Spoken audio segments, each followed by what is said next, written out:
Ya, transformasi pemukiman kumuh bantaran sungai menjadi kampung deret yang tertata menghadapi tantangan kebiasaan buruk warga yang telah membudaya. Pemerintah Provinsi Jakarta harus memberi pembelajaran menyeluruh agar warga meninggalkan kebiasaan membuang segala kotoran rumah tangga ke dalam sungai. Jika tidak, rumah deret hanya akan menjadi topeng mentereng dari kotor dan kumuhnya pemukiman padat ibu kota.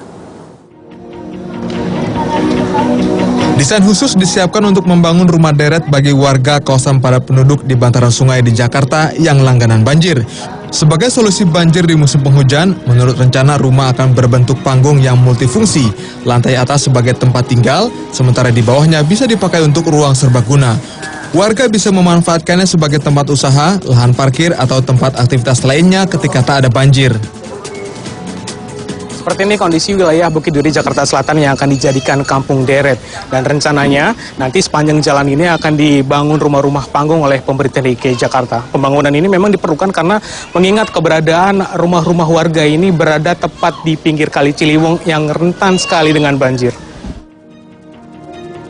Sayang niat baik pemerintah menata ulang belum sepenuhnya mendapat dukungan warga. Masih banyak warga kawasan Bukit Duri, Jakarta Selatan yang khawatir rumah deret akan dibangun seperti rumah susun. Warga tak mau pindah dari lokasi lahan yang kini masih mereka tempati.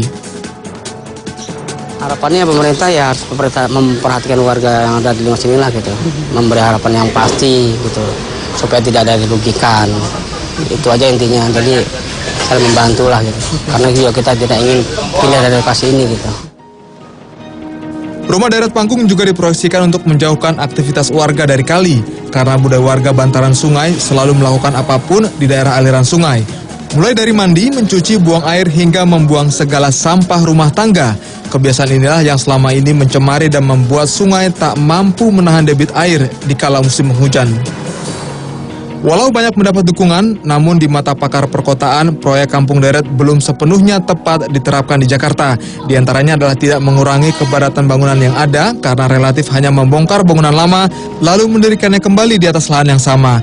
Ibu kota lebih cocok dengan konsep hunian vertikal, sehingga pemerintah provinsi selayaknya mengkaji ulang program kampung deret agar tak menabrak rencana tata ruang jangka panjang.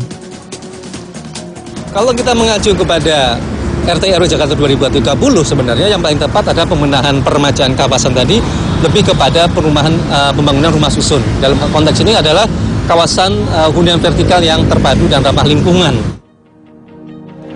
Namun pemerintah Provinsi DKI Jakarta bergeming.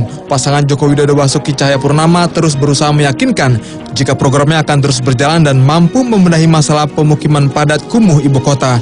Contohnya adalah program kampung deret yang sudah berjalan di Tanah Tinggi. Kawasan yang langganan bencana kebakaran karena terlalu padat penduduk ini kini sudah berubah wajah. Pemandangan kumuh dan kotor berubah menjadi bersih dan rapi. Satu hal yang harus mendapat porsi perhatian ekstra dari pemerintah DKI dalam pelaksanaan program rumah deret adalah untuk memberi pembelajaran bagi warga, terutama warga bantaran sungai yang sudah terbiasa seenaknya melempar sampah dan segala macam kotoran rumah tangga ke sungai. Karena ketika tinggal di rumah deret, segala kebiasaan buruk yang telah membudaya ini harus ditinggalkan. Warga ibu kota butuh perubahan besar demi mewujudkan kota Jakarta yang menjadi impian banyak orang. Tim Liputan Trans 7.